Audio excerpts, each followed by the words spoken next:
All right, welcome to the New Business Practicum's third Friday workshop series here at Lyle Center for Entrepreneurship. Here's where we tell you in 15 minutes what you need to know about a particular legal issue. Today we're going to be focusing on trademarks using a standard, an old standard game show format, which used to be called What's My Line? And you'll actually, if you've seen this on the web, it's kind of a fun old program.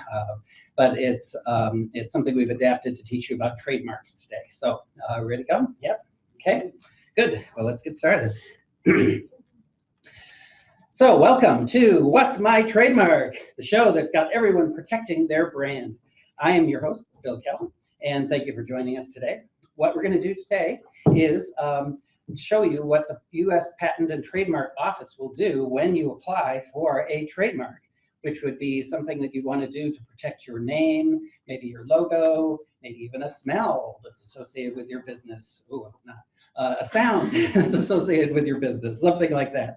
And it gives you a monopoly in this particular space because of the way that that sound or name or logo is associated with your business, okay?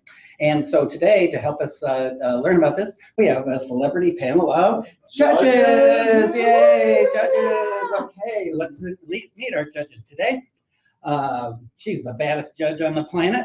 Even her clerks can't keep up with her workout regimen. Justice Ruth Bader Ginsburg. Thank you. Yeah. Great. Okay. Tell us your secret for staying young, by the way. You're just... I dissent a lot, so I'm wearing my dissenting collar. Oh, okay. That keeps you young. It really does that. All right. Well, and here he's the attorney known by the famous line, "If the glove doesn't fit, you must acquit." The champion of the O.J. Simpson trial, Johnny Cochran. Yay! Great, everybody. So that line was classic. I mean, how did you come up with that? Actually, Bill, I'm always running at home. A couple of weeks back, I told my wife, take out the garbage. And she asked me to take out the garbage. And she told me, why don't you take out the garbage? So I told her, if I bring the cash, you take out the trash. And I haven't seen her since. I haven't seen her since. Okay, well, I hope she does come back. But okay, well, let's get to the game show. Okay, well, here's how we play the game. In the first round, we'll meet our first contestant.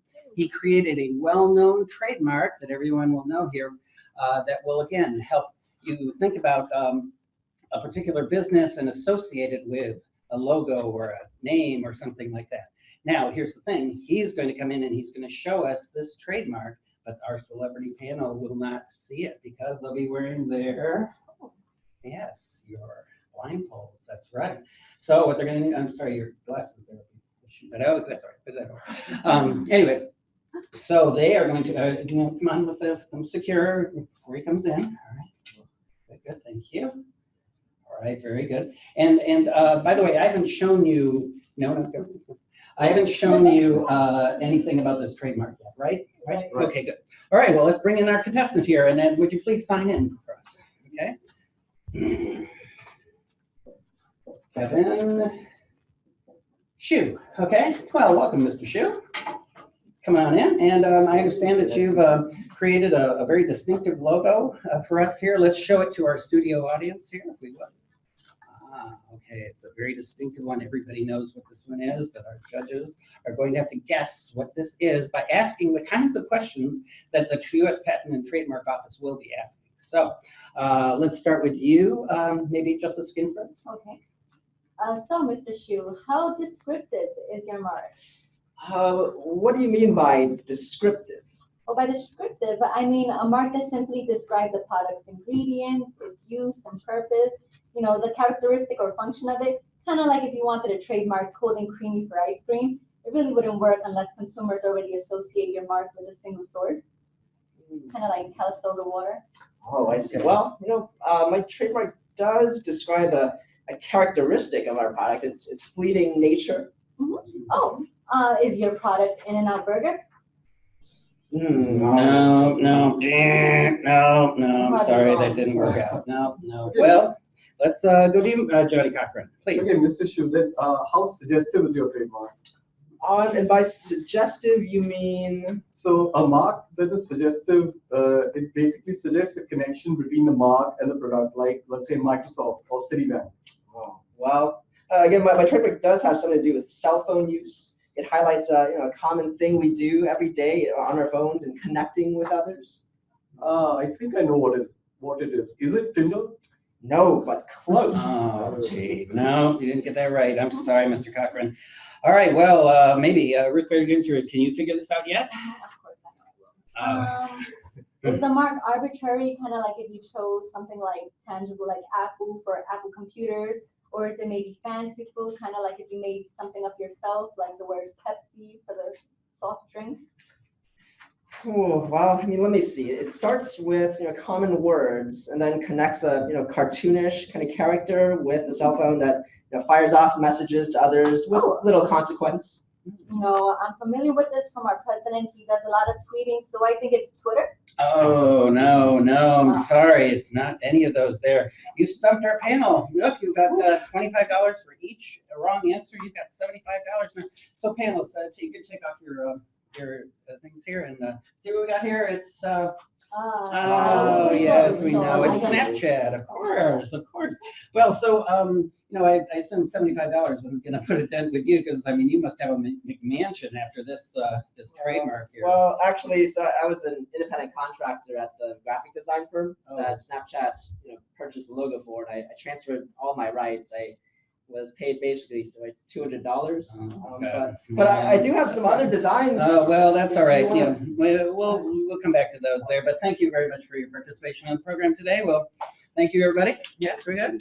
All right. Good. Well, while we're bringing in our next contestant here, tell me, you guys, have you ever thought of like opening a law office together or something? What do you think? I'm pretty busy holding down the Supreme Court. Oh, I guess that's right. Okay. Like I always say, if you're on the court, you must report. Oh. And if you're going to practice, don't sit on a cactus. Oh, yeah. What? That's kind of weird. Okay, well, let's get going to the next contestant here. Please come in and sign in if you would. Yes. You're good. Doug Shane. Okay, come in here, Mr. Shane. Thank you. Well, thank you for joining us today. So, Mr. Shane here, he is about to file a trademark application. And tell us a little bit about your product. Absolutely. We are all dog lovers, all named Doug, and we sell craft beer that just has a hint of dog hair smell. We call it the 3 Doug Night. 3 Doug Night. Gosh, do you have a logo of some sort? I do. Here is our logo design right there. Oh, gosh, that's so cute. Aww. Very nice. Okay, well, so what's going to happen in this round here is there's going to be, this is what we call the Tell the Truth round. Your celebrity judges are going to tell you some things about the U.S. patent trademark process, and you have to decide whether they are telling you the truth or not. And every time you get a correct answer, you get $25. Okay? So let's start with Justice Ginsburg. Okay. So you do not need a lawyer to file your own trademark. Seems kind of, I'm going to say false. Actually, the trademark office, the USPTO website, is pretty layperson friendly, so you're able to do it yourself.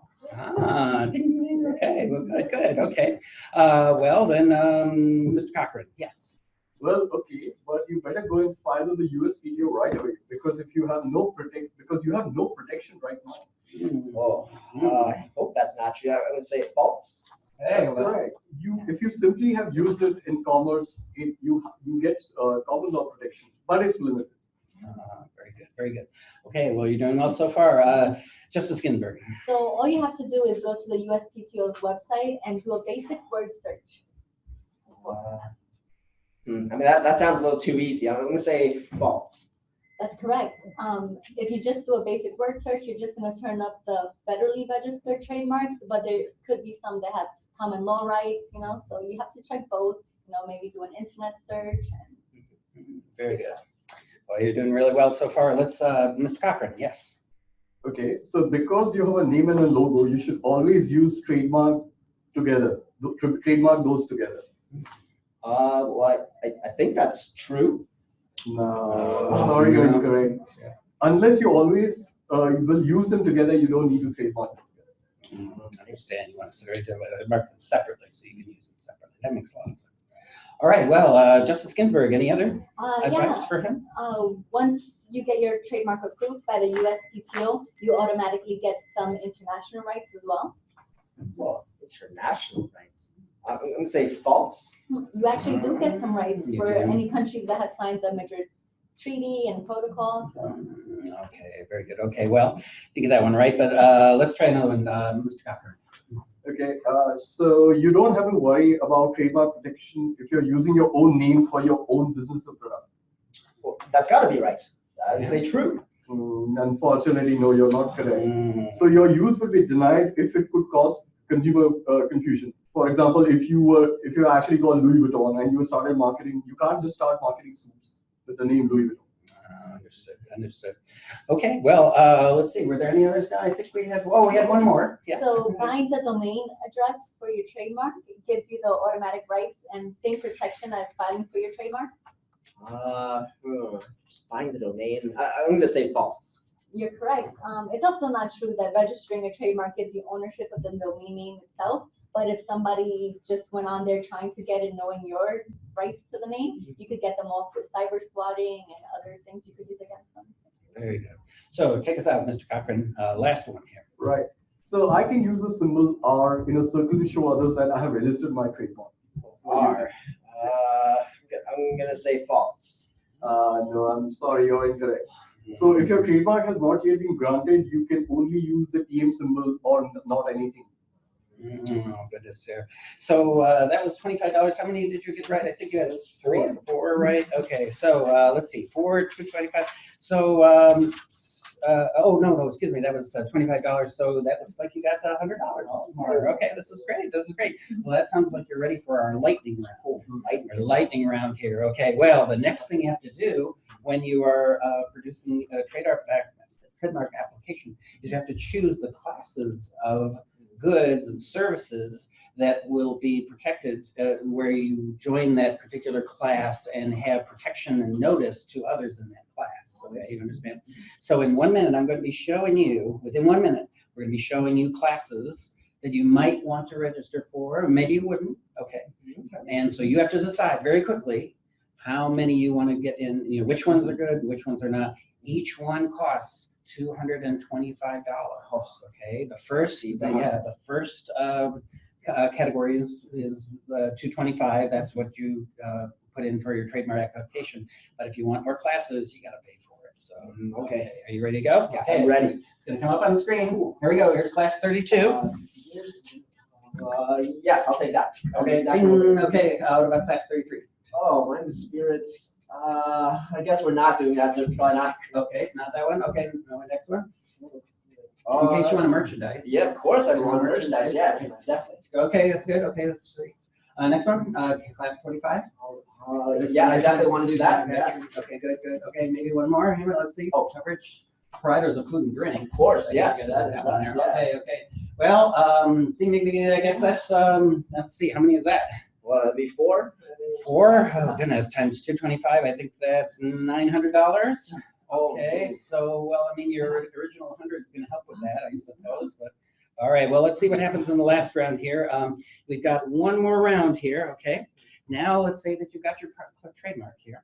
Okay, we're going to show you potentially the celebrity judge panel is going to show you some potentially infringing trademarks. Okay, and you have to decide in this quick lightning round which ones you're going to send a cease and desist letter to.